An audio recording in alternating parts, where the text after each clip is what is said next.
Ek het groot geword op jou tradisionele Afrikaanse manier. Dis baie eenvoudig, is basically, as jy cheekie is, word jy gebliksem. En hierdie spesifieke manier, okay, het ook kenmerke. Dit was altyd vir my so, net so, 'n weer ding voor my pa my dood bliksem, dat hy so half sy gehoor verloor. Hy was altyd so, "Askies? Wat sê jy?" En aan die begin het ek gedog, dis 'n geleentheid om weer te praat. Jy sal ek sê, "Poep, kakketand."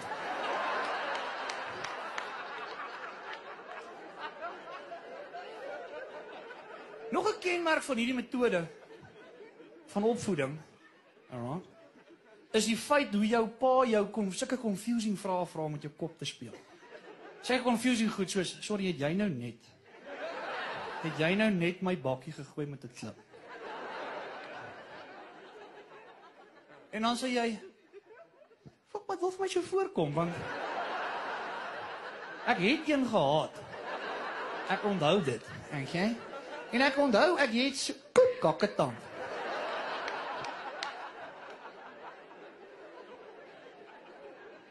Die lekker ding en die voordeel van hierdie spesifieke metode van tug, is die feit dat dit ons as Afrikaners van die beste spellers maak huidiglik in die wêreld. Alright? Want jou pa sal jou so moer en letter greep, so, "Hoekom doen jy dit? Huh?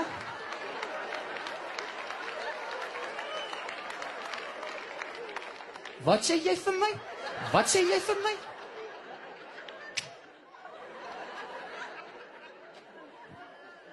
En soos ons gebliksem word ons al so gekondisioneer. Ons hy later so, ek is, ja, maar.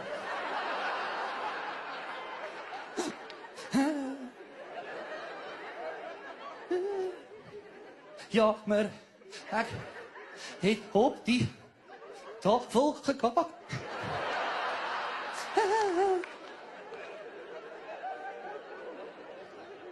Verlang ek nou huis toe. Die ding is, boys, kyk, hierdie spesifieke metode sal ook net werk met Afrikaners. Imagine nou 'n Arabier met sy kind daar gryp. "Gee my 'n gatjie, gille, pitjie, gille, pakke, gille."